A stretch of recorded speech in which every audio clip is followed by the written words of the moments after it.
Three, two, one, go.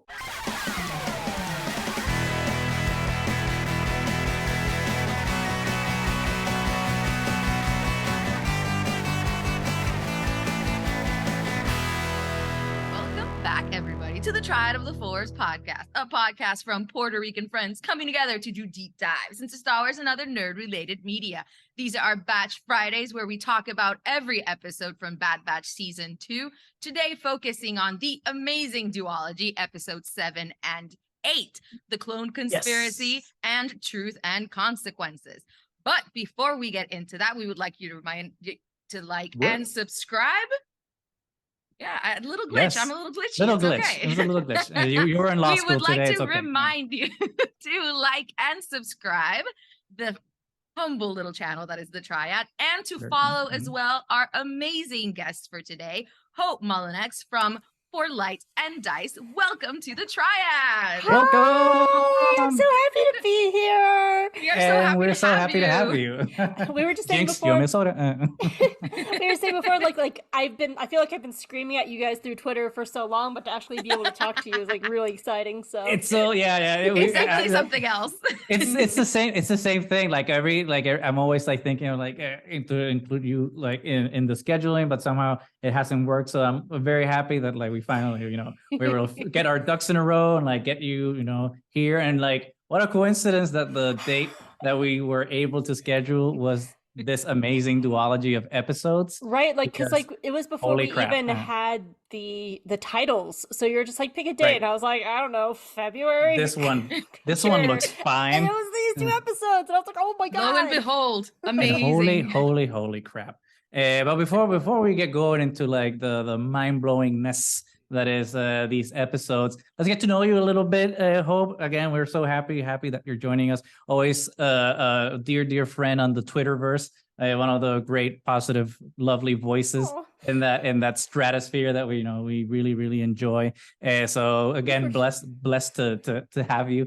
So let's get to know you a little bit. I know, and most people know that you're a big advocate of like Star Wars animation. But why don't you tell us a little bit more about like what's your Star Wars journey? Like, did you actually start watching Star Wars through animation, or did you kind of like some of us discovered films through the original trilogy and then found your path into animation? Tell us tell us that story. First of all, you're way too sweet because I'm actually secretly an asshole. No, we all are. Okay. I mean, only to the people who deserve it. Only to the people, right? And that's okay. So I actually did watch Star Wars growing up because, like, my mom was a nerd. She was actually more of a Trekkie, and that's the biggest disappointment to her is that I never got into Star Trek. Okay, that's the only way she's ever been disappointed at me. But like, I watched it growing up, and I liked it, but I didn't like love it. The first Star Wars I saw in movie theaters was The Phantom Menace, so it does always have like a little nostalgic place in my heart for me, and I love it. But I didn't actually really start loving Star Wars until I actually saw Clone Wars in movie theaters when I was in college. And so watching Ahsoka Tano on the big screen just like changed my life. Like, there's a reason I have an Ahsoka tattoo on my arm. And so much of it was like I liked Leia and Padme, but they were always like such perfect characters that I didn't feel like I could see myself in them. And right out of the gate, Ahsoka was flawed and she was messing up. And I was like, I'm flawed and I'm in college and changing majors and I don't know what I'm doing with my life either. And I just connected with her on a level. And animation is my favorite medium anyway. So I did then. I still feel like now that Star Wars really thrives best in animation. Which is probably, controversial, but I love it. I then really watched, I watched Clone Wars all throughout college, and then it's helped me through some of my hardest times in my life. I would always go back to Ahsoka, and then lo and behold, it was, she's back in Rebels, and then I watched Rebels and Resistance, and I love all Star Wars animation. And that's what like really like made me go from like I like Star Wars to no, I love Star Wars, and it was animation that made me a fan. So, and I've been a advocate for it ever since. So Awesome. And what makes for you animation like a better medium for Star Wars storytelling than the live action stuff? A lot of it is that you don't have to worry about I guess the practicality is the best way of putting it. Like, you don't have to worry, like, look at something like Resistance. Like, you can walk into Aunt Z's diner and have like 20 different aliens, and they all exist, and you don't have to worry about like makeup and setting or the volume or anything like that. You don't have to worry about the practical effects. Like, Anakin just can parkour down a mountain and it's fine, and you don't have to worry about killing an actor. Right. And you don't have to worry about like Ahsoka's like monstrals in live action and stuff like that. Like, things can just exist. That's something, because like we're currently rewatching Obi-Wan Kenobi right now for my other podcast. And it's just, there's like no aliens except for on like Dayu, and it's just so visually boring to look at. And I love like seeing aliens, and like they can just exist in animation. Like, you have these beautiful crowd shots, and like the episode Faster in Bad Batch, like when you look at the crowd and it's like 12 different kinds of character models, and they're all different. It's just so much more visually pleasing, and you can just do all this cool stuff in animation that you just can't do in live action. And I feel like Star Wars just thrives. Like when you take the Siege of Mandalore, that final episode when Ahsoka's running as the ship is crashing, you can never do that in a live action and have it look that good. So I agree. Right. Yeah, Absolutely true. Then like, especially with lore stuff, and especially like now in this like Disney era, I think that the live action stuff, I will agree with that has been more restrained in terms of like presenting new concepts and being weird, right, for lack of a better word, with like all the Force, like World Between Worlds. You would never see that in live action. Because in live action you have to worry about, and I use this term lovingly, you have to worry about the normies, right, that are coming in and to Star Wars, and like they have to have a familiar world. And in animation you can kind of get away with introducing all these weird things because of the episodic nature, because the audience is a little different from all the live action things. Animation kind of thrives for sure and has that advantage. Well, and people who are watching animation are kind of used to and are expecting things to get a little bit weirder, for it to be riskier, for them to go and think outside of the box. And you can get away with a lot more story beats and a lot more storytelling through animation than you do in live action a lot of the times. And the world just seems bigger too. Yeah. Yes. You would never get a Zillo Beast in live action, because the normies would be like, why is Godzilla here? True. Very true. And I think one of the really beautiful things of Star Wars animation is seeing kind of the evolution of it. I mean, you were mentioning like that original Clone Wars movie. And I will admit that I didn't see that Clone Wars movie until like fairly recently, after being spoiled with like all the evolution of the animation that Clone Wars has had. It's still kind of like awesome to kind of go back and see season 1 and then go up to seasons, even to now Bad Batch, and see how that animation style began as like one thing, and it's now something that's completely so much more. Completely different. It's the same, character models in the sense that it's the same design, but in terms of like the animation of it, it's miles away, and it's beautiful to see that, especially with this episode, looking at Chuchi, like it's the same character, but she just looks my girl, incredible. like her golden tiara, whatever, headdress or whatever. Like you could see like the blemishes in the gold and everything. Like you look at like what season was she in? Like 5, I think, or 4. She was in season 1, and then she was again in season 4. I literally just wrote about this. Her first appearance is season 1 in Trespass, and I think Sphere of Influence is in season 4. Okay, I wasn't completely wrong. Thank you. And 4, even though I kind of threw a couple numbers out there to see which one would land. But you see that it's incredible, and it's an evolution that it's kind of heartwarming to see. Like, we're growing up with the animation. And it's so exciting getting all sorts of stuff like now, like with Star Wars Visions too. I am so stoked for season 2, like, and to see what all the different studios bring to it. Like, I have no idea what a South African Star Wars will look like, and I want to see it but so I'm looking bad. forward to that. Right? And to hear Cartoon Saloon is doing one, like they are like the Ghibli of Europe. And I'm so excited because I feel like Visions is really pushing the limit of what Star Wars animation can even look like. Like this first season was great, but I feel like season 2 is just going to blow it out of the water.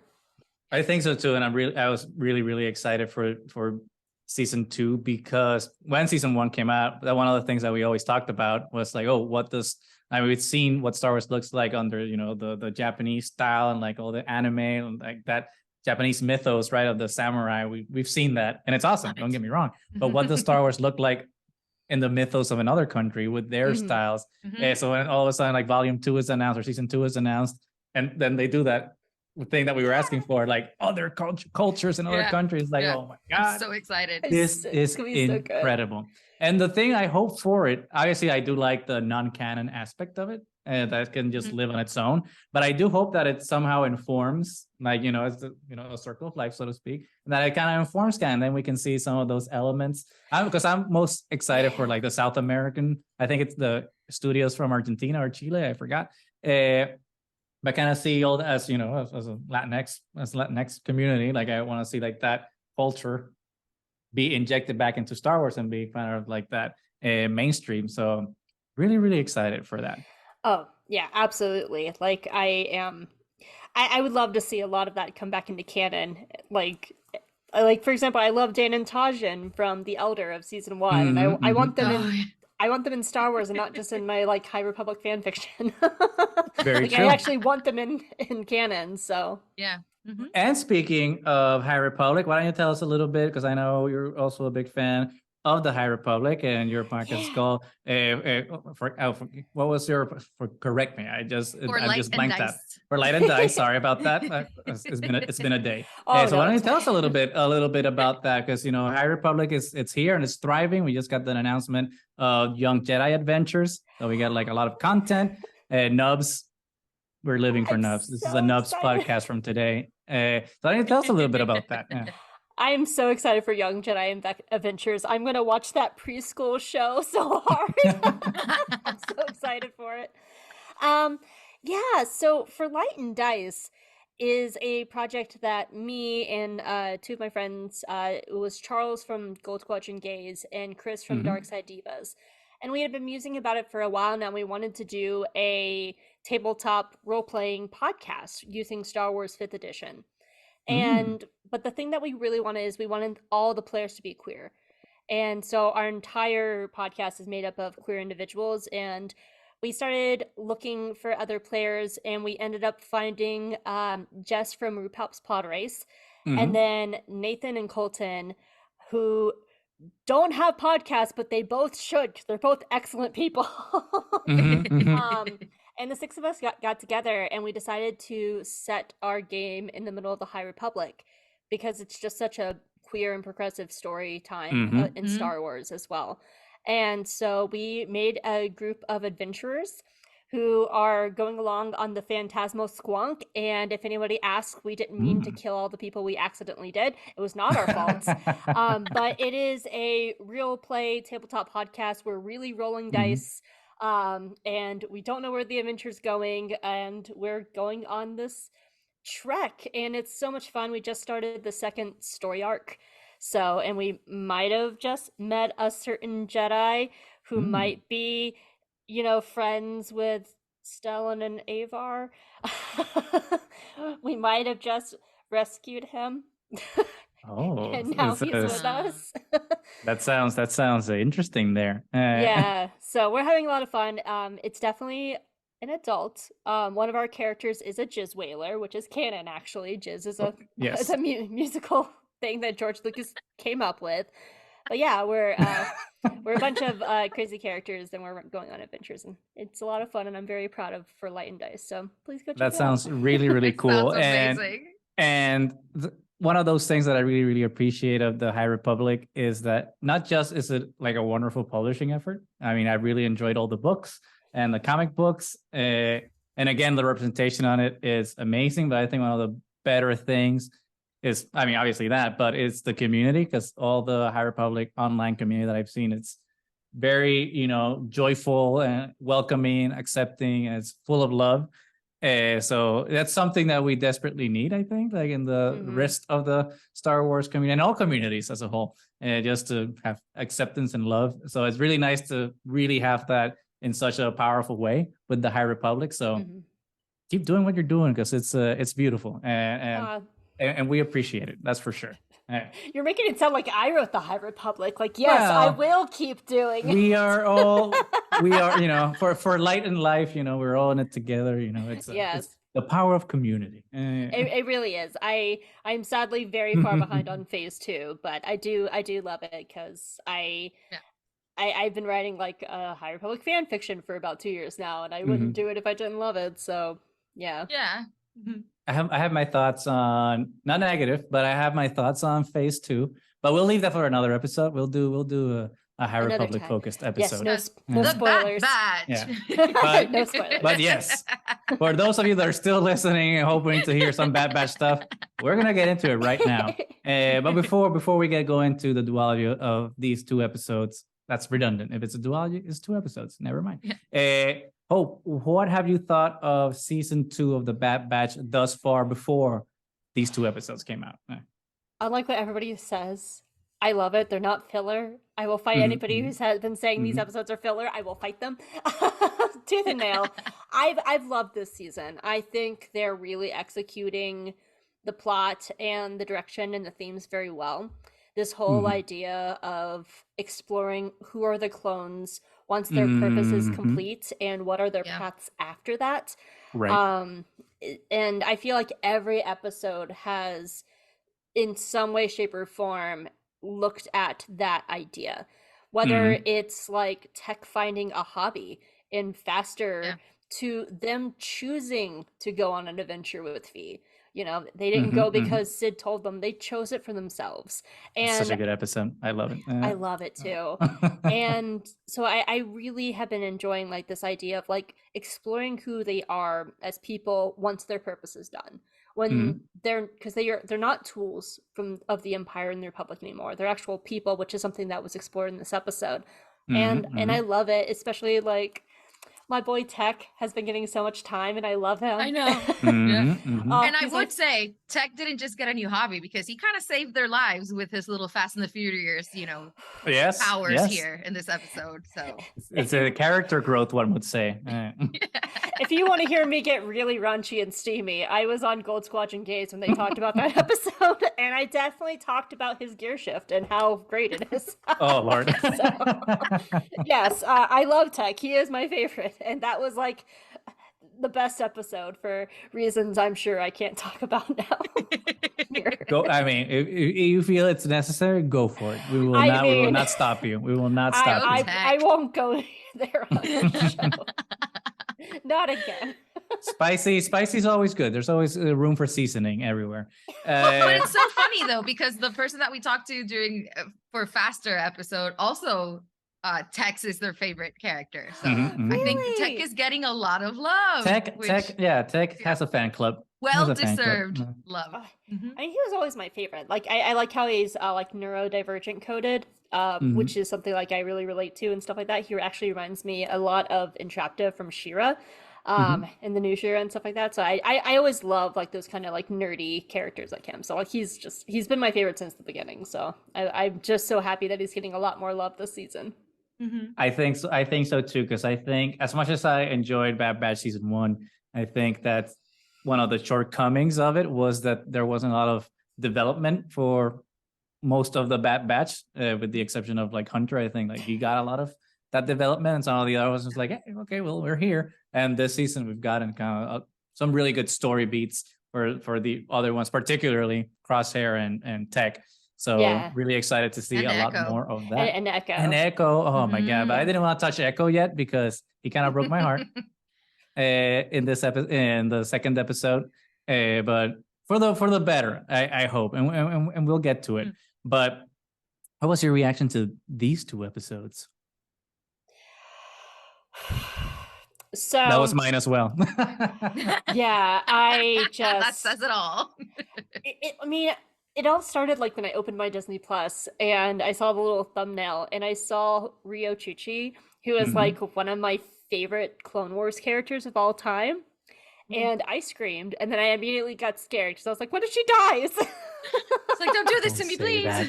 So I was so happy to see Rio again, and to essentially like see her like stepping into Padme's role. Like she just started off as this like tentative young senator, and now she's essentially like taking on what Padme Mon Mothma does. And it's just so interesting I love watching her grow. I love watching Bail Organa just being like, do you want to maybe low-key join my rebellion? Yeah. Right. So they were just, both episodes just felt like such a culmination of everything the season has been working towards. Because with the Batch, we've been exploring these themes of who are they outside of their programming, but we haven't really tackled that with the regular clones. And these two episodes just like made that veteran clone and Obi-Wan hit so much harder. I know. Right. But what did you guys think of these two episodes? Nani, you go first because I've been talking too much. Well, since I'm kind of terrible at following social media and everything, I didn't know that we were getting 2 episodes at the same time. So when I turned on my Disney Plus last night, and I always watch the episodes with Josbando, he's like, did we skip an episode? Because there's like 2 out. I was like, wait, no, we haven't skipped any. We get 2? Oh my God. That's probably my fault. Yeah. Yeah. So we were really excited. And for a while I've been saying that I kind of miss those mini arcs from the Clone Wars because they give you a little bit extra than just the single episodes. So I was really excited. It hit really hard. It made me feel like I was back in the Clone Wars. The animation, as we've said before, just keeps getting better. The soundtrack is insane.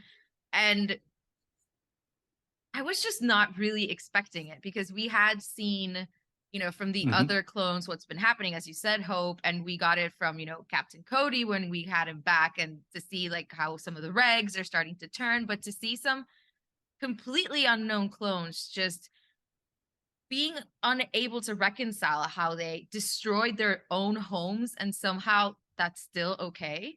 And that conversation when they're like, well, we were just following orders. Well, if it was orders, why are they secret? And it's them coming to terms with everything that's been going on around them and being in denial about the fact that they are going to have to retire at some point. It's like, I don't know what to do because we are soldiers. That is what we do. There's no way this bill is going to pass. Like in complete denial when Chuchi tries to explain to them, like, this is happening. I have to try to get you the best result that I can because this is happening. And then when she finally understands that, oh, it's not that they're trying to get decommissioned. It's that they destroyed Camino, and it wasn't just, the cloning facilities. It was cities, women, children, families, and it was just utter destruction. And for her to slowly realize that and start to decide to take action right away. It's like, oh no, I'm not going to sit in the Senate and wait for it to happen. I'm going to take action, find contacts, make this move forward. And it was so good to see that proactiveness. And then obviously when we get Captain Rex, which I was not expecting, especially without his armor, right? I know. Love his new outfit. It's so good. It was so strange. When he first approached, I thought we're gonna get Captain Cody again because it kind of made sense. Like he just left and to try to find the path to maybe help other clones. Yeah. But then when it was Rex, like, oh, thank you. I love you so much. It's so good to have you. And I really love that they go to, Trace and Rafa's garage. Justice! Yes. I love that I'm a Martez sister fighter like forever, and they're not even in the episode, and their importance is still there. I know, but just being there, I feel like we got the essence of them anyway. I know a good place to hide. They're gonna be fine with it. So it would have been extra good if they would have shown up in the episode, but I think it's still enough. Yeah, and maybe I just like how they dropped it with the maybe? If you know attitude. It's just like if you know. These are two badass women. Yeah. All you people who are like haters of the Martez sisters, look who is still here. Yeah, and they ain't going nowhere. They're not going nowhere. But I agree. Like we've been talking about, the show just keeps visually looking more stunning and more stunning with each passing episode. The Imperial Senate. But that's the thing. Well, one, we are living like in the Renaissance of Coruscant, and I'm loving it. Like all media, it's like with Andor, we got to go back to Coruscant. But it was interesting because I like how they're framing Coruscant thematically different. And Andor versus Bad Batch, because in Andor it's like you're deep in the Empire. It's not in like the post-Republic days. You're already deep in the really Empire. Bleak. In the era of the Imperial Stormtrooper, right? As Papa Palp said. So it's Palpatine. It's the brutalist aesthetic. There's no color. There's no joy, right? In the Coruscant of Andor. Yeah. But then Bad Batch, when we get that establishing shot, and it looks so cinematic. It looks like so epic in scope, but it's the Coruscant of Episode 2, like the neon Art Deco, beautiful, aesthetic. That's just like, just brings warm feelings to my heart, because it just reminds me of a young Goose watching Attack of the Clones in the movie theater for the first time and being like, oh crap, this is amazing. And like have that like aesthetic of course, and like return to that prequel era feeling. It's just, it's incredible. And it just looked almost, it looked just like the movie to an extent, because when we see the Senate building, I was just like, damn, this just looks ripped out of, I was going to say Return of the Jedi, out of Revenge of the Sith. And it looks just as good. It was just incredible. But then to keep the thematic thing with Attack of the Clones going, have that whole noir setting. So, you're like in this like neo-noir thing, kind of Blade Runner. It's just a lot of smoke and daggers, lots of shadows and mystery and like what's going to happen, and exploring the conspiracy, which obviously that's called the Clone Conspiracy. So obviously, but to kind of have that in that show was like really special, because again, it shows the flexibility of what animation can do, and just like diving into different genres. It's just like, it doesn't have to just be like the space opera. It doesn't have to be like a swashbuckling adventure or an Indiana Jones romp like we just got. But it can also be like getting a little bit of everything. A super adult, dark. And I don't like using the word adult, but it fulfills a definition. But getting that more serious thematic dark element of the mystery was something that was so unexpected but welcome and fresh, even though we've seen that before. But to kind of break the episodes up till now in the season in that way, you have the racing episode and everything's been different. All of a sudden, like now we're in the mid-season, and it's like, okay, no, you thought you knew what was coming, but you don't know. So interesting thing about that, I think outside of like one or two shots, we've seen everything in the trailers. Like there's only, I think, like one shot, and then one shot from the Celebration trailer is stuff we haven't seen yet, which means what the heck is going to happen in the back half is coming now. Yes. Like, what are they hiding in the back half? They're hiding the good stuff. Show? They're getting the good stuff, because they hit Bail Organa, and I forgot her name from Rogue One. I mean, we got a lot of surprises in this. I'm terrible remembering names, so everyone corrects me with the name, so I apologize.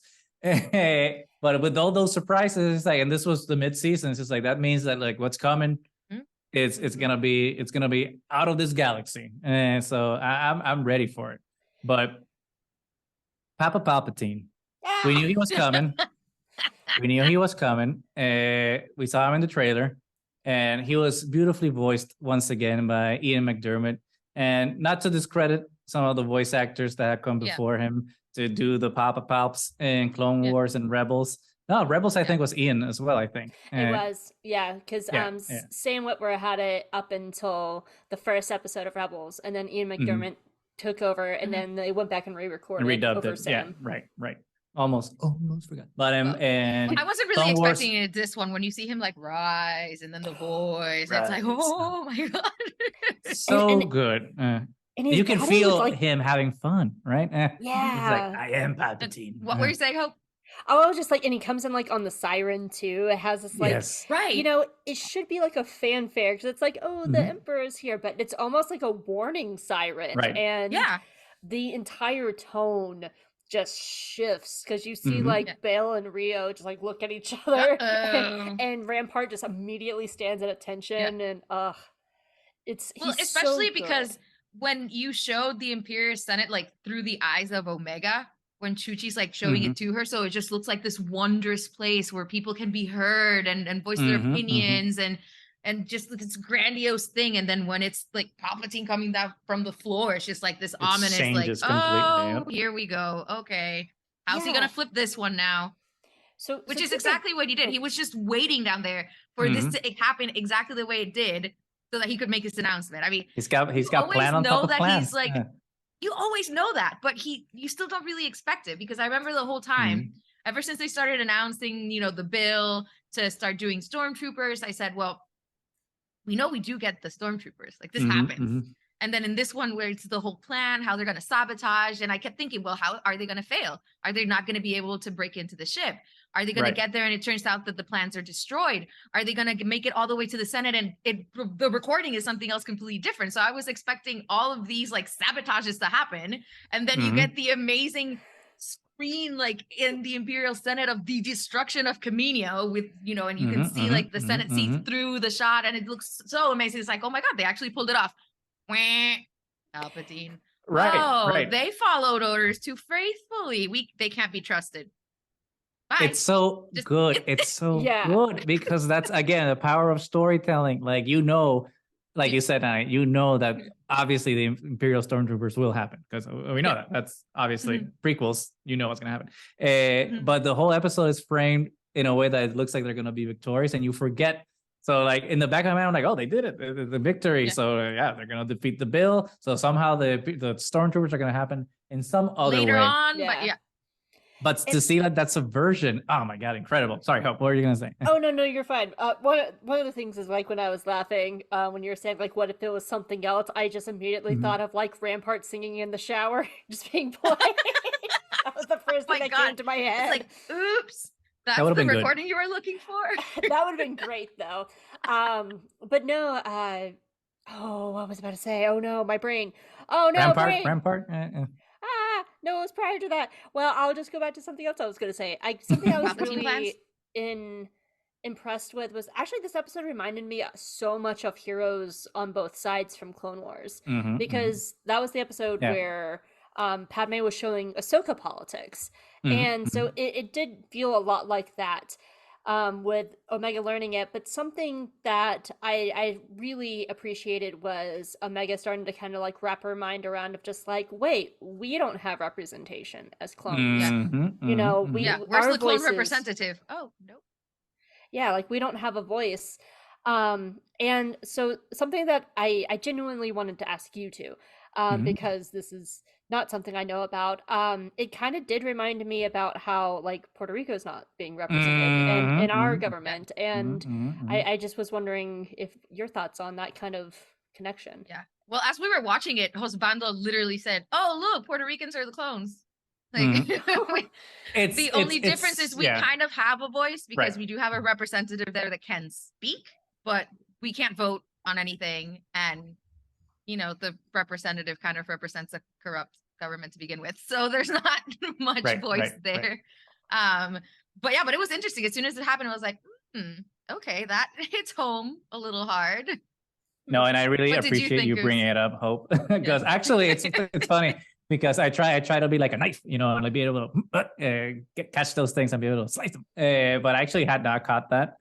So thank you to both of you for bringing that up, because I was going to come at it like from a different perspective, especially I was going to come at it from the State of the Union address perspective, and like how, these people are supposed to represent us and are like in this, hallowed hall, are really, out there only for corporate and oh my God, corporate benefits, because that's the cool thing at the beginning of the Senate scenes. It's like the people that are talking first are the corporations, so the banking clan, and I forgot who the other person was. I forgot. But then the people that are kind of defending the people are, Chuchi, and then my homeboy Bail Organa. So you kind of see the diverging interests there. It's like, are we actually advocating for the people, or are we advocating for business interests? The companies. Yeah. So I was gonna come at it that way, even though it's still relevant, right? But like the whole Puerto Rico angle, it's beautiful because we are a Puerto Rican podcast, and it's kind of worse than that to an extent, because we, like Nani said, we do have representation, but we don't have a vote, and it goes even farther than that, because it's almost. I kind of even prefer to not even have that voice there, because it's like, that's just, it's one of those. Like, what are you there for? Just window dressing? Yeah. Exactly. It's like dangling that carrot. It's just like, okay, well, here you go, little people. You get to say your piece. At the end of the day, we don't care. We don't get to vote for the president here. We don't get to have any say. And right now, Puerto Rico is under the control of a federal fiscal control board, who gets to decide what does and doesn't happen in this island. And right now they're having a resolution to increase taxes on the power consumption of the island. I think it's a $13 surplus on what people are already paying for expensive power, and it's already ridiculous very expensive. Mm-hmm. And that's without any representation, without the people having to vote, and without us having any say in it. So to an extent, it's I just got goosebumps thinking about it, like how eerie these stories can be in terms of like just showing that, yeah, it might be clones, it might be in space, it might be fake, but within all that fakeness, there's a sad truth that like we have to reckon with and look ourselves in the mirror and be able to be like, oh, are we really just looking at these stories and leaving them on the TV screen, or are we actually like taking these stories and taking them to heart? Oh, but remember, Star Wars is not political. Star Wars is not political. Oh no, never. It never has been. It's not allowed. It's only pew pews and vrooms rooms. Yeah, we are all in shock that politics are not involved. What? Even though Papa George has very explicitly said that the prequel trilogy is about the Nixon administration. I mean, the original trilogy is about literal Nazis. Yeah. Have you seen Stormtroopers? Yes. Right. Okay. Right. Yeah. They literally have the name of Stormtroopers. Yeah. But I do like that. That's what I was like wondering about, because I'm mildly aware of that, and like even like when you do have representation, like sometimes it's not great. Like one of my state's representatives is Marjorie Taylor Greene. Oh Lord, I'm so sorry. Yeah, I hate it. Yeah, what a hack! So great. And what how ridiculous was she at the State of the Union? She was actually dressed as a supervillain. It's just like that's absurd. She looked like she could have walked off the Austin Powers set. Oh my God. And it's one of those weird things where it's just like the lack of decorum at this point from that side of the aisle. It's so telling of what their morals are. It's just like the president of the most powerful nation in the world, and you can't sit quiet for an hour and just listen to the speech and not clap, but at least respect the hall in which you're in. There's so many historical. I don't know. I am the first one to hate on the U.S. government and say that, everything's corrupt and how those people don't serve the people and hidden interest and all those things. But but there's a beauty, right, to the Constitution and to the Capitol. And like, I think there's a mysticism, right, of what that represents, that it needs to be respected at least for an hour. I don't know. And to kind of have people just do that is kind of telling of where their mind is at. It's just like it's performative. Mm-hmm. It really is. It's not actionable. It's performative. Mm-hmm. It's exactly what we got from the Clone Wars in this episode. It was complete performance. It was theater. It was, and it brings everything full circle, really, because Palpatine was able to start his revolution to begin with because there was so much corruption in the Republic already. And obviously corruption that he fomented and helped bloom. But it was because there was an innate corruption in it already. And to see how he has turned it completely into his own instrument, like first to get him elected as emperor and now to get everything he wants passed until the point where it becomes completely obsolete. And then he just completely solves it in A New Hope because, it serves its purpose. I don't even need it anymore to give even the theater that you guys have a voice. I got rid of it and kept going. It's so good. Once the empire became self-sustaining. I mean, it's so Palpatine. It's genius that he thought all these steps ahead. Yeah, I always feel like he's kind of like, those like choose your own adventure novels where you'll get to a page and it's like, here's your 5 chances, like your 5 choices to go to the page. I feel that's what he is. So he has like a choice for like each direction that he wants to go. Right. All the different scenarios planned on out. top of contingency plans. Rampart succeeded. Go to page 43. Like, I like that. That's true. Yeah. But something I've actually been like, speaking on like the corruption of the Republic, I've been really impressed with how much like Tales of the Jedi has kind of like tied into a lot this season. So I'm actually really glad that this season got delayed actually after Andor and Tales of the Jedi. Like Andor felt like a nice like dinner, and Tales of the Jedi felt like a nice like wine, and now Bad Batch this season feels like the dessert. Like those three feel like they're really playing in a lot of synergy together. Right. Yeah. They're feeding into each other a lot. That makes just adds layers and layers to the stories that we're getting now that some of those gaps are getting filled, and it just makes the story way more richer. So just like you said, now, you know, we're on dessert with a little bit of coffee and just waiting for the rest of the season, because this just flipped the whole series on its head, and I have no idea what to expect now. I have a question that I want to ask you guys. Okay. Yes. After last week's episode, which was the one with Gunji, That sweet boy. Yes. Oh, so good. I have started coming around to the is Omega Force sensitive train, and the second episode opened with her meditating. And so, what are your thoughts on that? Because I wasn't really digging it at first, because I'm just like, no, not everybody needs to be Force sensitive, but like they haven't really addressed it. But it would make sense because we know where they're going to the sequel trilogy, and we have to somehow describe how Palpatine returns. Yeah. And I feel like so many of these shows, like Mando and this, is like trying to justify that line. Yes. So I'm starting to come around to it a little bit. I kind of like that she was meditating, and in this episode she tells Echo, like, it doesn't work for me the way it works for Gunji, and he said, well, he's a Jedi. So all that really says is she's not a Jedi. But it doesn't say that she's not Force sensitive, because something's working for her. Right. And what are your thoughts on that?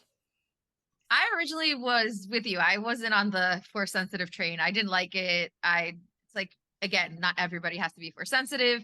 It's cool to have these characters that can handle themselves with blasters and ingenuity and all the strengths that they have separately and together. But it would actually make sense because of all the comments about her being like this superior clone, and why the technology to build her was like something special that needed to be hidden away. Her creator, I remember the cloner's name. It's not Lamassu, it's the other one. That was Nala-Se. That was transported away, presumably maybe to like Palpatine's cloning facilities. So, and I would think it would maybe be unfair that clones don't get Jedi representation either. So it would make sense that a clone somewhere would be Force sensitive. So I do like that they're not leaning into it completely, and it doesn't seem like something that's going to happen from today to tomorrow, that they're slowly building it up as she meets all these different characters. She says that it doesn't work for her like it does for Gunji, but she still likes it because, you know, meditation is still good for you, even if you don't access the Force, you know, it brings peace of mind. So we see her with Gunji, like trying to communicate with the Force. So just these little kind of baby steps for her to discover who she really is. And if it turns out that she's Force sensitive, I will not be completely against it anymore. But I feel like it has to be something like this, that it's like a natural succession of things. It can't just suddenly be like, oh, I made something fly. So we'll see. Right. I know, I agree. Like, I've always been on the team that I think that she is Force sensitive, precisely because of everything that Nani has said, and because the Empire, you know, the Empire and the Kaminoan, well, I think only the Kaminoans, actually, because she was secret, are making such an effort to get her back, insofar as, you know, getting bounty hunters to retrieve her. And it's just like, I never bought the whole, like, well, she's the last, you know, actual clone from Django, so we need her for more. And she's like, that's not how cloning works. I mean, maybe, I mean, I'm not a scientist, but I'm pretty sure that's not how it works. So there has to be a little. Neither is Jennifer Corbett. So who knows? I mean, Star Wars, anything can be whatever it wants to be. But I thought that there was a little bit more to her, especially once we see Mount Tantus, and I'm just like, okay, well. But at this point, I'm kind of 50-50 now. When I saw Mount Tantus, I was like, Force sensitive. But now, but now I think now I'm 50-50, because I think it might be a red herring. That it might lead to something of that sort. I do think that there will be some revelation about cloning at Mount Tantus that we will discover, and that Omega is somehow connected to that. I don't think it might necessarily mean that she herself is, because I think that's what they want us to think. There's maybe going to be a bait and switch for it, but that's just me trying to kind of play. I'm trying to be Palpatine right now and play fifth dimensional chess to see if I can figure things out. But maybe it is as simple as she is Force sensitive. But if she were, I definitely don't want her to wield the lightsaber. I don't want her to just be her own thing. I think that's something that we definitely miss with her bow and arrow. She's already badass enough with her weapon. Because that's one of the cool things of High Republic, Mhm. seeing like all the different types of Force users. Yeah. And we still need to see a little bit more of that in the animated stuff and obviously live action. Yeah, I'd be definitely down for that to have, because like we have like the Night Sisters and the Lasats from Rebels who have their own views of the Force as well, and they use the Force differently too. So I would definitely want Omega to have her own. Though Nani's baby Grogu in the back just reminded me there is a wild theory going around that the Batch is going to save Grogu from Mount Tantus. Oh, I've heard I've heard that too. from I don't know how I feel Tantus. about that. Yeah. Well, I mean, I like that. How it interesting, because then they would have to connect Grogu's vision from Book of Boba Fett from Order 66 at the Jedi Temple. So that could be that could be interesting, because I was assuming he got rescued by someone in the Jedi Temple, but that might be wild that they actually did kidnap him and he's been at Mount. Ooh, I like that. That might be cool. Though my co-podcaster just came up with the most like morbid explanation of Snoke, because we're going through Obi-Wan right now. A failed Grogu clone. Well, no, we're going through Obi-Wan Kenobi right now over in Guys and Jedi, and we got to the scene of the tomb on Fortress Inquisitorius, and he is like, so essentially they're all there because they're just pulling DNA from them, like. Because if this was being used to actually intimidate people, it'd be out open in public. But essentially, they're all somewhere in the basement.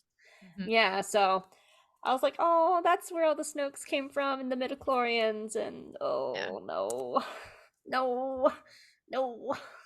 Well, anyway, before we keep doing no things, I think we should talk about how satisfying Rampart's demise was. Yes, I agree. Because before we started recording, we were talking a little bit about warming our thoughts up before we started this discussion. One of the things that we mentioned was how vanilla and boring white guy Rampart has been, and I was always skeptical of him being like the big bad, like the actual foil of the Batch, because I'm like, oh, this guy is boring as hell. He's no Tarkin. Even though he started becoming like slightly more interesting in this season. He did, Not especially much, when he kills that clone in the was it the first episode? He kills that clone. I'm just like, okay, well, maybe he's kind of bad, but still boring. But to see my man get his comeuppance and to see him get betrayed by the system that he so blindly serves, I'm just like, poetic justice. So take him away. What did you think, Hope? Okay, so first of all, Rampart has always been about as interesting as a piece of bread. And correct. White bread, not the fancy stuff. Not even that. Yeah, like the whitest of white bread that you can like buy at Dollar General. Not even like artisan bread.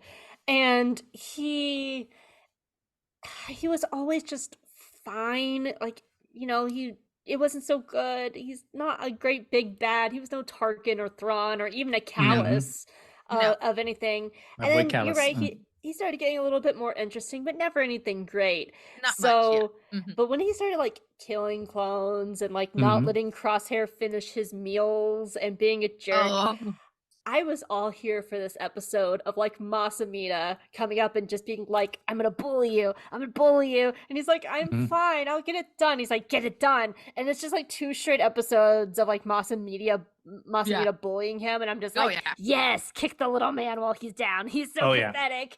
And then Palpatine comes up, and Palpatine's like, everyone bully Rampart right now.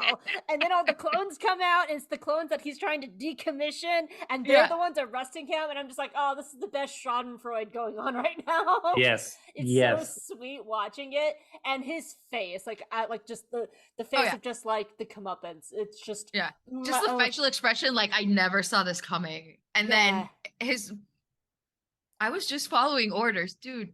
Really? Now, though, this is where I think he could get really interesting, because he's been thrown under that bus and has nothing else to lose. Yeah, like I could see him switching sides and pulling and just being like, I have so much dirt, Bad Batch. Like, interesting, but if he does that, I see him doing it a la Hux, where he doesn't really care about the rebellion. He only is doing it to get back at the Empire. I don't And see him being callous, you know, where he's actually, I have a change of heart. I'm gonna have sexy hair now. He calls Cross. Oh, but Crosshair might actually kill him because he'd be like, "Oh, if you're a traitor now, then I'll just kill you." So, Sweet, sweet revenge. oh, it would be, yeah, that would be actually a really crazy storyline of Rampart trying to get Crosshair to bust him out, And then because Crosshair of just all killing that. him because he didn't Being follow like, orders. nope, Yeah. not today.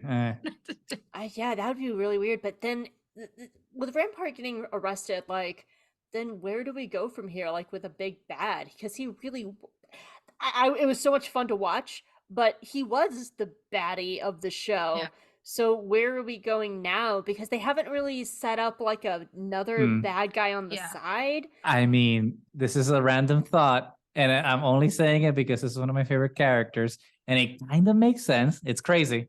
But what if it's, I know this is left field, but get ready. What if it's Thrawn? You know, it's Thrawn. We already saw him in Rebels. We already saw Mount Tantus. We were setting him up for Ahsoka. And people are saying that this is kind of like a soft adaptation of Heir to the Empire. And we know that Thrawn was very heavily involved with Mount Tantus. So it's just like, okay, well, I'm coming in to finish, you know, the job. It's crazy. It's crazy. But maybe it's that synergy, you know, like live action, animation, novels, boom. I don't think it's too crazy. The only thing I don't know is if the timelines match up with the Thrawn novel. That's the only you're right. thing. You're absolutely right. Now, if Bad Batch went for like 3 seasons, I could see that, like 3 to 4 seasons, and there's another time jump. But I'm trying to remember it because you're right.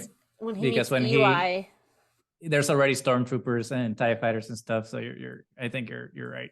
It's after. I don't know. It takes him a while to become Grand Admiral. Oh, maybe we do see a younger Thrawn, but he's like a, you know, but captain or some crap. At the same time, like, when he's in exile, if they run into Thrawn while he's in exile and he's his beautiful long hair, like wild man, muscly man self, I'd be down for that. Who wouldn't? But oh god, what was I gonna say? Sorry. Muscle bound Thrawn with long hair. I love that comic with him and long hair. I forgot what I was gonna say. I got distracted by Thrawn's hotness because I was thinking about it. Well, we were saying like who might replace Rampart as like the now. I mean, I would be okay with Tarkin. Because he kind of already showed up. He's a well-established character. I know. It wouldn't be the best thing, but it wouldn't be a character that you would have to set up from scratch.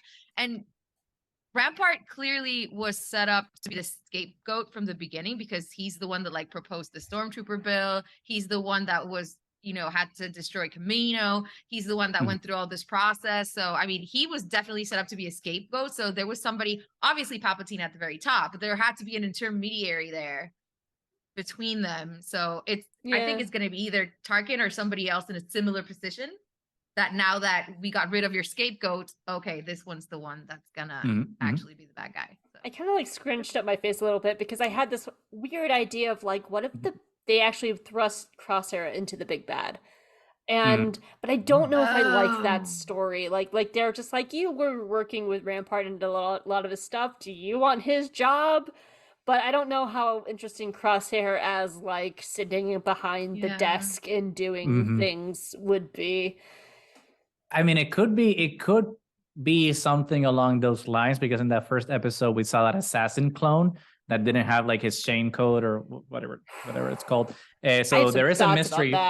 There's a mystery there, right? Of like where he comes from, and obviously he's a clone. So it's plausible to think that there's more of him. Well, not him, but more of his kind out there. So is there like crazy, a secret? Because it's like secret indoctrination chip, and now like extra cult into like everything else that they did to these poor clones. Like a super evil cabal of like assassin clones. This is like I saw someone I think it was Screen Crush, and they had the theory of what if there's a whole side batch of clones that were made just to serve the Sith. The Sith, I saw that too. and so that's why he is like a believer. But actually, like what caught me Because the way that his helmet is, it has kind of like the side things and then it goes around the back, and they couldn't, and it reminded me of like the Lobot kind of things that they had in Star Wars Rebels, because they had that one episode of Rebels where people like gave up their autonomy to serve the Empire, and they had that. So I'm wondering if they were just doing like the early testing for that. Yeah. Because that's still like 13-ish years out from using that, because SIBO had it as well. Yeah. But I do kind of like the crazy bongers theory of like they're Sith clones. I kind of love that. I'd actually rather have that than like, oh, we're testing the Lobot technology. No, give me like bonkers crazy Sith clones. I'm all down for that. I dig it. It's just like it's crazy. It's Bad Batch on Exegol. I see. That's the thing. That's the thing. I am not. I've said it many times on the podcast, and I don't like to talk about it often because we're all about having fun and enjoying the things we enjoy, and not engaging with the things that we don't enjoy as much. But I am not the biggest fan of the Rise of Skywalker. That being said, Exegol is awesome. Like when we get to that planet in that first scene, and when you see the inverted pyramid, I'm just like, this is cool. This is cool. Why did we have to hide it under a bunch of like smoke and blue filters? Because I want to see the beautiful desolation of like this destroyed Sith planet. So this could be a good opportunity to kind of explore that a little bit more with our weird rogue Sith cultist clones. We're calling it. I think Hope has an idea here. Yeah. So here I figured out. This is the rest of Bad Batch season 2. Here we go. They're going to go on a ship. You heard it here first. They're going to get their ship and then go and pick up Thrawn in exile with his long, beautiful, muscly hair. Yes. His hair has muscles now. Muscly, his hair has Star muscles. Wars. We can do it, yeah. And then they're going to be like, hey, Thrawn. He's like, what's up? What can I do for you? And he's like, our friend Echo, we're picking up Rex and Echo now, too, because we got to get the gang back together. And they kidnap Crosshair, and then they all go to Exegol. And they find this huge the clone conspiracy where all these like Sith clones are, and Omega's just like, this is doing things to me because I'm Force sensitive, and then Gunji kicks in the door, and then they defeat Palpatine, and then nothing ever happens because they save the day. That's what it is. And that's how they retcon the sequel trilogy. Yep. And the original trilogy and everything after it, but that's fine. We're gonna be. Palpatine has already been defeated by Omega and Gunji. And then like a time hold, the world between worlds open, and Ezra comes out. No, it can't be Ezra. He doesn't have a show coming. It's got to be Ahsoka. Ahsoka comes out and she's like, "I'm sorry, I have to stop all of you. You're gonna wreck all of Star Wars." Right. Also, I have a show. Go watch my show on Disney Plus. And everybody goes, "What's a Disney Plus?" And she's like, "Don't worry about it. No one will remember you once Mando season 3 starts." And then they all go back. They drop off Thrawn, and he's like, "See you in Ahsoka. I'm here for product placement. My hair is a muscle." And then they go back to their lives. My hair's a muscle. And then they just go back. That's the rest of the season. That's how it's gonna go. I dig it. End. I dig it. And then at the end, it's just instead of Bad Batch, it's just called What If. The I actually low-key backdoor pilot. You know, like Star Wars Visions kind of did this to me. I low-key would love a Star Wars What If show. Yeah. 100%. Like a What If Anakin didn't die. Like stuff like that. Right. Like, I would love What if Qui-Gon didn't die? It's like a whole bunch of those things. It's there's or what if like Leia had been chosen instead of Luke? Like there's so many like really cool possibilities. What if Maul was found by the Jedi before Palpatine? Ooh, well, I kind of like him being bad though. I do too, but still, it's always nice to get a what if. True. Perspectives are good too because you don't know. Very true. I do like. Well, I do like our alternate before we start theory. wrapping up, because I think we've covered a lot, we need to talk about our baby Echo. Yes. Broke my heart. That was definitely an I'm not crying, you're crying. No, I'm not crying, you're crying. I didn't see that coming. What did you think, Hope? I didn't see it coming, but once it happened, it made so much sense for his character. And there's actually like I realized a little foreshadowing earlier in the episode, because when he's talking to Omega, she asked like, "Oh, is that why you joined the Batch?" And he said, "This is where I thought I was needed, where I thought I fit in." And he's speaking in past tense. Like he uses the word was. And this is clearly a thought that he's already been thinking about for a while. And from episode 1, he's never been down for being a mercenary. He's always wanted to go fight and help everything. He's always wanted to go out and do this. And it's what he's always been done. Like, it's always been done. It's always been what he's been wanting to do, is to go out and fight. So I wasn't expecting it, but when it happened, it really makes sense for his character. But I don't think he's going to be gone too long. Like, I can see them doing, like, what Sabine did in Rebels, where she was only gone for a few episodes on Mandalore, and then they'll bring him back. But I do think it's going to be a catalyst, for sure. I think all the rest of the batch are just going to be like, we're kind of flopping around doing nothing. Okay, sorry. The other side of this, especially because of Sid. Because in episode 1, Sid tells Hunter, eventually the Empire's going to come for us, and this operation's going to be done. And then in Faster, she's yelling at them about wasting her power, and she's sending them on multiple missions trying to make money. So it's very clear she's trying to like consolidate pennies, whatever that she like can whatever get. money she can get. And so I could see like them for another episode or two, it's going to end with Sid. They're like, Sid's going to leave, or like they're going to leave her, and that business is going to end, and all they're going to have left is whatever Echo's doing with Rex. And so I do think it's they've been setting it up all season that it's going to end with Sid. They're going to have to do this, and with Echo ahead of them, he's already set them up for being like, hey, come hang out with like me, Trace, Rafa, and Rex, and Bail Organa, I guess. And maybe Rio. So, but yeah, I loved it. I loved the choice. I did not see it coming. And Echo and Omega's little hug. I know. Wrecked me. And he was like so surprised. He was like, oh, she's hugging you. I'll hug you back. Hunter is dad, Echo is mom, and that was the neatest divorce I ever seen in my life. Oh, you're right though. You're absolutely right. He's the mom energy. Like, he really is. Like, he is like, I have to keep everything together. And Hunter's just like, I'm going to keep everything together, but in a fun way. Yeah. Right. And I mean, it was so heartbreaking because you kind of see it from Omega's point of view, where everybody else is kind of saying goodbye to Echo, and Omega's like, wait, what's happening? And it makes so much sense with what you were saying. Like, it's parents getting divorced. The kid is the last one to know. And it was kind of like, well, good luck with your next endeavors. We know this is a good match for you, everything. And Omega's here. It's like, have fun with your new boyfriend when you what? What are you talking about? I did realize, though, that they never had a chance to tell her, because she was, I think he has been thinking about it for a while, but I don't think he made a decision until Rex was there, and Rex was like, I need help saving clones. And then they were like running to the we're Senate spread and thin, stuff. We're really trying, but there's only so much I can do. I kind of thought for a second that the entire batch was going to join, but I think it'd be too soon. Not yet, one, because I feel like Rex would overpower the whole thing, because, you know, it's Rex. And also because they do still have like these commitments with Sid and I forget the treasure hunter name's character. Fee. So we set up those characters. We've set up the whole like Sid isn't trustworthy thing arc that we kind of have to finish off. So it wouldn't make sense for them to all leave for helping Rex, but it does make sense because this whole time, you know, with the using the stun blasters because they don't want to hurt their fellow brother clones. Now knowing that there's more of them that are trying to defect, I think eventually they are going to be more involved in everything that's going on beyond their little circle, but it's going to be rough with Hunter at the helm because he's still very much, we need to survive. We need to stay hidden. We need to stay under the radar.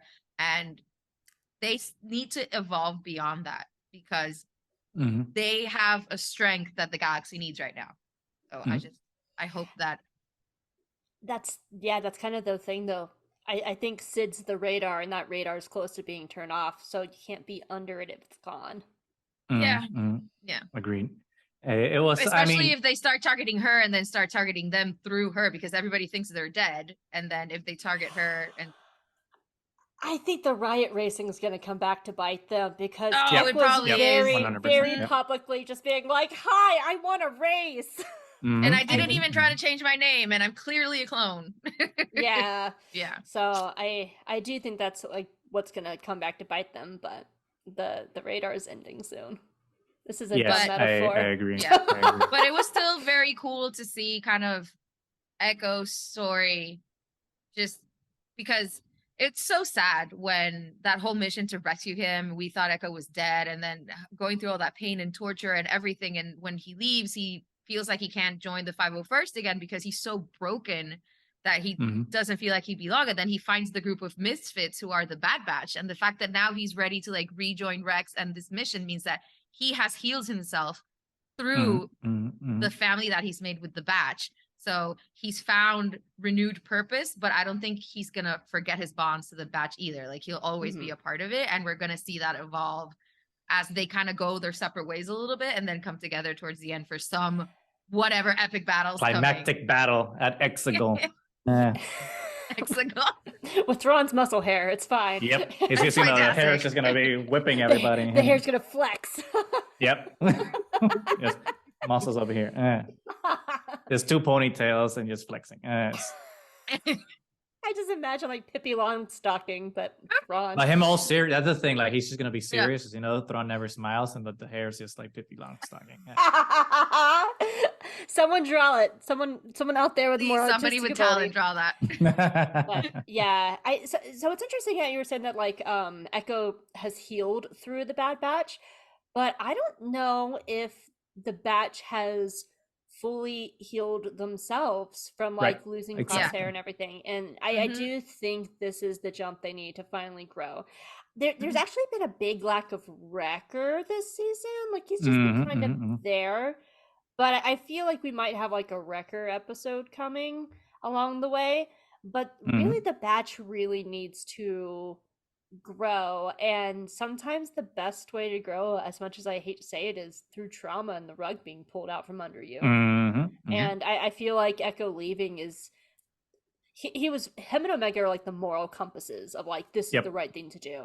And when it starts falling on Omega, she's also still a child, and mom is not there to support her, and so I think the Batch are going to have a rude awakening very soon. I agree. Are you, now there's 2-pronged questions based on what you just said. Are you on team Crosshair Redemption? Or do you think he's going to stay a villain or antagonist or whatever you want to call it? I am still very much on the fence about that. I think when it comes to Crosshair's story, he is not ready to change yet. There's a YouTuber that I like called Cinema Therapy, and they have this, I've seen them. Yeah. And then they have the saying that they say is the pain, people don't change until the pain of staying the same outweighs the trouble of changing. Ooh. And now that was deep. Right? And right now the pain of staying the same is not great enough for him to change, because and I do think he has this his purpose is different from the rest of them, because like Hunter is a tracker, Tech's the smart one, Wrecker's the strong one, and their talents can be used in ways to help people. His talent is killing. He's the sniper. And so I just don't think he knows his place yet outside of that. And what is his place if he can't kill? And he's not ready to explore that side of who am I when I'm not my purpose. The rest of the Batch has already been doing that all the season. Like that's the point of like Faster and Entombed. Like that is them exploring that, but Crosshair's not there yet. And I do think he is the one who was actually affected by the chip. So I think he has to work through that trauma as well. This is a very long way of saying, I don't know. I feel like Bad Batch would make a very good 3-season show. And I would love season 2 to end with him starting to change, but not fully yet. Not there yet, yeah. Season 3 kind of working through that, because that was my one thing that I really hated about the Callus arc in Rebels, is he changes and then he's just gone, and we don't get to see him do the work of redemption, because you're not just magically redeemed. Like you have to atone. You have to atone. Redemption and atonement are 2 very different things. And I would love to see a season of Crosshair atoning, like him leaving the Empire at the end of 2nd season, and the 3rd season is him behind the scenes helping the Batch from afar to atone. and I like that. and work up to I it like because that I think there's some shame too. Like he chose to leave his brother Yeah. like 3 times now. And exactly. the grass is not greener and he's alone. So I think there's a lot of pride, there's a lot of shame, and there's a lot of not knowing who he is. And until he overcomes the first 2 and figures out the third, he can't redeem or atone. So this is a very long way of saying I'm kind of half and half. I like that. No, but I like it. It's better. It's definitely better than just a binary yes or no. Definitely, we prefer our nuance up in here. And I don't think every character needs to atone, but I feel like Crosshair would be a very interesting thing of he never becomes a good guy, but he could always stay like a gray protagonist. And I think that would be really interesting for him to not be a full good guy. I can see that. Like a Second question. Do you think someone in the batch is gonna bite the dust? Oh, I don't want that. No. No. We kind of have a Deadpool going. We have a Deadpool going. You know, somebody brought up to me, like, what if they're focusing on Tech so much this season because they're going to kill him? And I will literally do nothing because it's a TV show, but be very sad with my cat. I would just, like, pick up my cat and just, like, stick her to my face and, like, cry to my cat. And your cat's like, what's going on?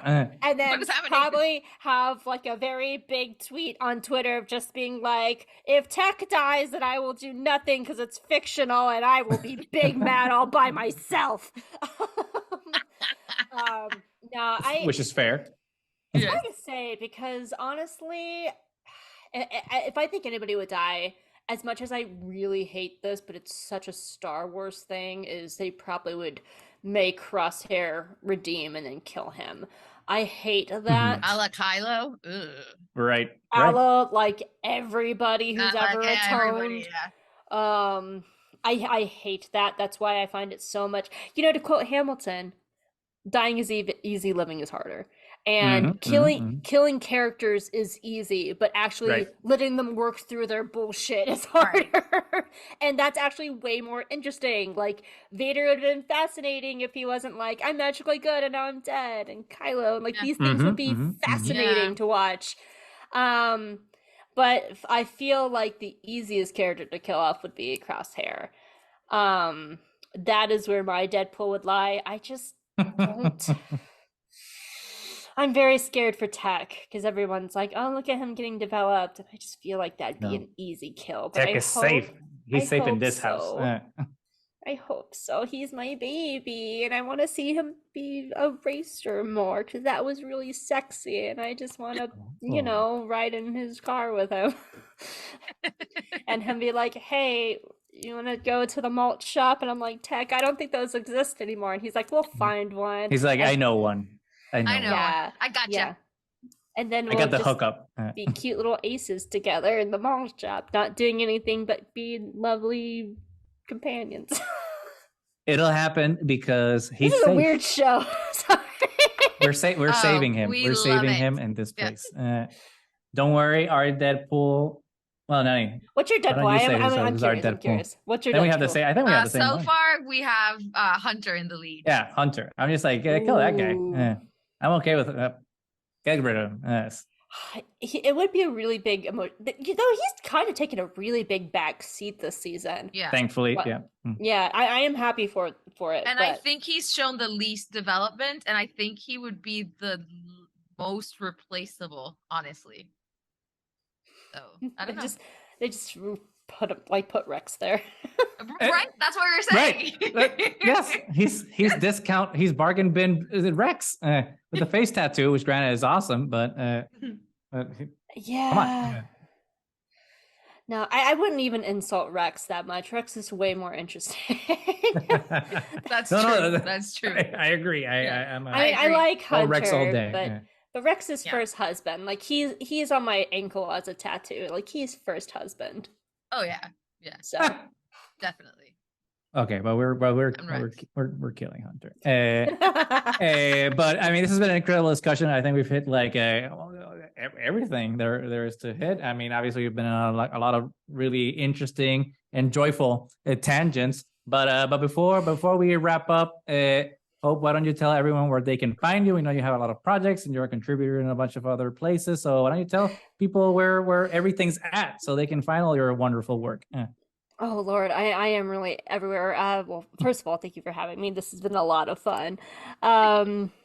Gosh, oh, my brain just shut off. Well, there's For Light and Dice. Like I talked about at the top of the show, I'm very proud of that project, and we're having a lot of fun over there. And again, it's a Star Wars real play tabletop podcast. We're rolling dice and going on adventures, and it's an all queer cast, so we're having a good time. My other podcast is J Guys and Jedi, which we are going on year 8 of. Oh, and congratulations. Cool. Thank you. We had this kind of like realization that we're coming up on year 10, which is crazy. So if you want to hear me just be raunchy and gross and awesome and yelling about my blue husbando, who is Thrawn, and my grande boyfriend, who's a Grand Inquisitor, with my friend Chris, for over 350 episodes talking about Star Wars TV. We've been doing that over there. We've done pretty much all the shows except for like Andor in season 2 of Bad Batch. Like we're in Kenobi right now, but we've done all the other shows. Yeah. What else do I do? I'm a staff writer for the Geeky Waffle, where I do a lot of animation, and I'm doing the Bad Batch reviews over there. I'm a contributor for Dork Side of the Force, and I write for them. I'm the mod for Pink Milk most Wednesdays when I actually finish my deadlines. I'm in Pink Milk. The Steam Queens over there. Oh yeah, having a good time. Yeah. So yeah, it's kind of we're doing stuff. Not busy at all. Not even a little. Not busy at all. And then I write fan fiction on AO3, and I've written a lot of Star Wars fan fiction, though my friend has captured me in the world of Anne Rice vampires, so I've been writing a lot of vampire fanfic recently. Oh crap, that's awesome. That's so cool. Yeah, but I have a High Republic fic that I've been working on 2 years about the adventures of Loden and Bell as Master and Padawan and how they met, and it's going to end. Gone too soon. You want to see me like really get like hot and heavy? Let me talk about Loden Greatstorm. I did write the first Loden smut on AO3, and I'm very proud of that. Oh, and it is smutty. It is smutty, and I'm proud of that. But yeah, it's the story of them from how they met, and it's gonna end like when they're leaving for Elfrana and for Tales of the what is the book? Yeah, that one. That one. I was about to say Tales of the Jedi. Yeah, that's not right. It's a different Jedi story. Yeah, I'm kind of busy. It sounds like it, but it sounds like a whole bunch You're of fun. enjoying it. I do. I love it. Pay me more, people. Pay her more, goddammit. Pay her more. And here's my PayPal and Ko-fi and blah blah blah. Just pay me, I'll do it. Just put the QR code on the screen. People just send the money. Send the money immediately. I don't know how to do that. So. Well, at least we'll leave all the links where people can find you below. But hey, do you guys have cool places where people can find you? I don't know if they're cool places. They are places. I think they're cool places. They're places. Some of them are being destroyed as we speak. We're definitely on the Twitterverse. On the Twitterverse first. But actually, why am I saying that? This is your part, actually. Hope, thank you so much for joining us. This has been fantastic. What a great conversation. I love somebody who loves some animation and Star Wars as well and has extra funny things to say. You can find us in random social media like Twitter, YouTube, Facebook. What's the new one? Hive, even though there's no one there anymore. Okay. Everyone jumped ship from Hive, really? Well, it's weird. It's weird because like Hive was, I remember when Hive was a thing, everyone jumped into Hive and it was beautiful for a couple weeks. It was just like the best of the Star Wars community and it was all positivity. And then they shut down the servers for like a couple of days and that just absolutely killed it. And then everyone just jumped right back into Twitter. So we'll see. Twitter's self-destructing right now, so maybe we'll jump back to Hive. Who knows? Yep. Apparently the new Zelda trailer broke Twitter for a while there. So oh, good. Wow. So we're there. So we'll see. You know, we're everywhere. You don't need to see the trailer. Just play Zelda. You don't need the trailer. Play it with or without the trailer. No, you don't understand. I was waiting all day for that trailer. See, Nani, unlike you, most of us like my the little trailers. fandom Triforce is Star Wars, Pokemon, and Zelda. So that's my fandom Triforce. So don't even. I've played every single Zelda game and I love it, but I don't need the trailer because I'm gonna. Yeah, you're gonna buy it anyway. Yeah. But I want to see them. Understandable. They're babies. I'm so excited. I'm so excited for Zelda. Okay. So you can find us anywhere that podcasts can be found. Just search Triad of the Force and we will be there. Remember to like, subscribe, leave a comment. We have the Bad Batch Deadpool going on. Hunter is in the lead right now, but you can let us know what you think. And until next time, may the Force be with you.